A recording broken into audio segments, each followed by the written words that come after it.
Par craneal número 12, correspondiente al nervio hipogloso. Tiene su origen real en un núcleo somatomotor, ubicado en el bulbo raquídeo y que corresponde al ala blanca interna del piso del cuarto ventrículo. Su referencia superficial es el trígono del hipogloso. Como origen aparente es el surco preolivar, que se encuentra entre la pirámide y la oliva vulvar. Es aquí donde emergen varias fibrillas consecutivas que después constituyen el tronco nervioso. Función. El nervio hipogloso es el encargado de inervar la vía motora voluntaria de los músculos linguales, es decir, los músculos de la lengua, a excepción del músculo palatogloso, que es inervado por el nervio vago. Es exclusivamente una rama motora, inerva los músculos extrínsecos e intrínsecos de la lengua y permitirá su movimiento. El trayecto. El nervio hipogloso emerge como un nervio exclusivamente motor y abandona el cráneo por el conducto del hipogloso.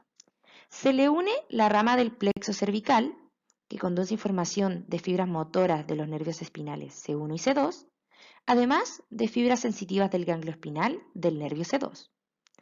Tras salir por dicho conducto se sitúa en el espacio retroestilio. El nervio desciende hacia adelante, situándose medial a la yugular interna y lateral a la carótida interna y nervio vago. Después, rodea la cara lateral de la carótida externa y llega hasta el ángulo de la mandíbula, aplicado a la superficie del músculo hiogloso. Hacia el nervio pasa profundo la glándula submandibular y asciende en dirección de la punta de la lengua. Ramos. Durante su trayecto, el nervio va dejando ramos. El nervio meningio tiene un trayecto hacia el cráneo. Las fibras provienen del ganglio raquídeo del nervio espinal C2, no propiamente del nervio hipogloso. Luego, la raíz superior del asa cervical, que es el ramo descendente, desciende para unirse a la raíz inferior y así formar el asa cervical. Salen ramos para los músculos infrahioideos, fibras motoras de los nervios espinales C1 y C2 y fibras del nervio hipogloso. Originando del tronco del hipogloso, encontramos el nervio del tiroidoideo, que se dirige hacia el músculo tiroidoideo. Luego encontramos el nervio estilogloso, que se dirige al músculo estilogloso. También encontramos el nervio hiogloso, que se dirige al músculo hiogloso. Luego encontramos el nervio genioideo, que se dirige al músculo genioideo.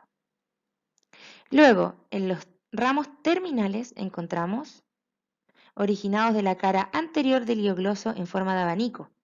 Sus ramas son para el músculo geniogloso y músculos intrínsecos de la lengua. Evaluación del nervio. Es importante saber que este examen se realiza para descartar que exista una desviación lateral, que es la debilidad, atrofia muscular y fasciculaciones. Para comenzar, vamos a identificar cuál es la posición del usuario terapeuta. Se le pedirá al usuario que tome asiento. El terapeuta se posicionará delante de este. Luego, vamos a comenzar con la examinación. Primeramente, al llegar el usuario, se debe tomar atención y escuchar la articulación de sus palabras. Esto depende tanto del nervio hipogloso como de los nervios vago, facial y trigémino. Luego se le pedirá al usuario que abra la boca, en donde se observará la lengua en reposo y si hay alguna alteración en los músculos de la lengua, ya sean las fasciculaciones, atrofia o desviaciones laterales. Siguiente a esto, se indicará que saque la lengua, luego que mueva su lengua hacia adelante y hacia atrás. Después de esto, se indicará que mueva la lengua de un lado y luego hacia el otro. Aquí se deberá observar la simetría de los movimientos y la movilidad de estos. Para finalizar, se le pedirá que cierre la boca y con la lengua empuje el dedo del terapeuta, que estará situado en un lado de la mejilla y luego del otro.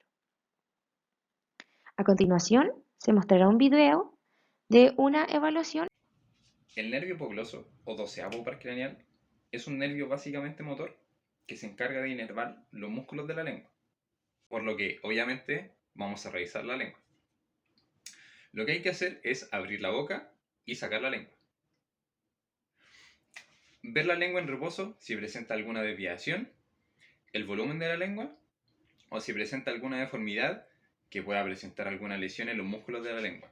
Luego se debe sacar la lengua para ver si existe alguna desviación anormal.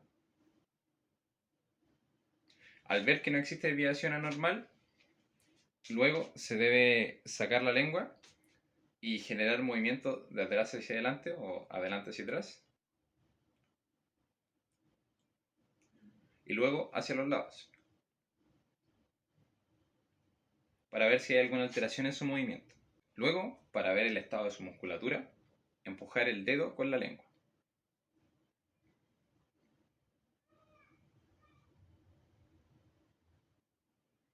Y así termina la exploración del 12º nervio craneal. Posibles problemas.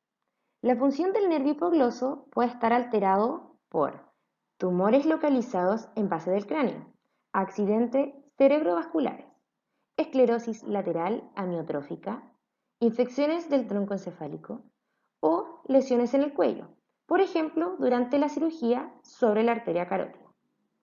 La lengua presenta debilidad en el lado afectado y finalmente muestra atrofia, lo que hace que el paciente tenga dificultades para hablar, masticar y deglutir.